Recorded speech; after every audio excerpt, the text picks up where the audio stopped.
So today we're going to talk about an AJ Green injury update. So stay tuned for some news and some analysis on AJ Green and when he will return. And we're going to talk about that next on this episode of New Stripe City.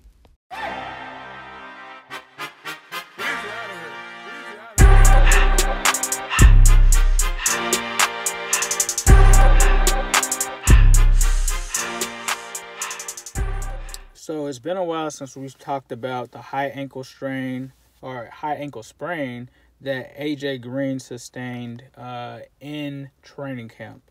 So a lot of people were wondering, when will Green come back? A lot of people were saying week 2, week 3.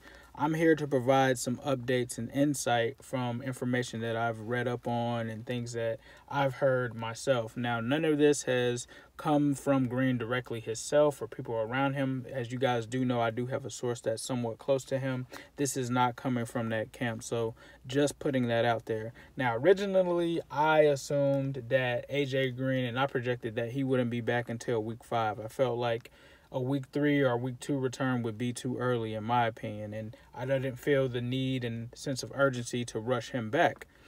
So the new update is that he's no longer on a scooter and he's been walking around or spotted walking around in a walking boot. If you watched him during the game, he actually was on the sideline. So it seems like the high ankle sprain, according to Dr. Norman Childs, ex-NFL doctor, follow him on Twitter. It seems as if, from his opinion, that the high ankle sprain has not fully healed yet, and it'll take longer than week 3 to return. Now, he did say that best case scenario is that if Green is out of the walking boot this week, which is the beginning of week 2, he could start jogging and working out next week. He could run and start doing some cuts the following week, and then he could practice week 5. So he thinks that a more likely target for Green is actually week 5 against the Cardinals, which is ironic because that's where I kind of expected Green to play. So it seems like Green could be out this entire month. And in my opinion, given the value that AJ Green has, given the performance that we just saw with the receiving core week 1 against the Seahawks, I think it's okay for the Bengals to play it safe, not rush Green back, and ensure that he is fully healed from this injury. I absolutely have no issue with that. He's been called a quick healer, but it seems as if that may not be true in this instance, but why rush a guy back when he's as valuable as AJ Green? This team could possibly be in contention for a playoff spot this year based off of what we saw against the Seahawks.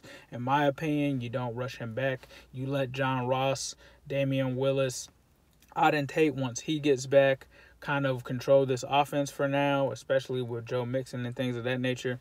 Keep your good guys off the field unless it's necessary. So I think that is what we have from AJ Green. It sounds like, I wanted to give a more realistic approach, and that's why I picked week 5. So as of now, it looks like week 5. If anything changes, I will be sure to update you guys. Let me know what you guys think in the comments. And as usual, I'll leave you with a who day all day, every day, and especially on Sunday.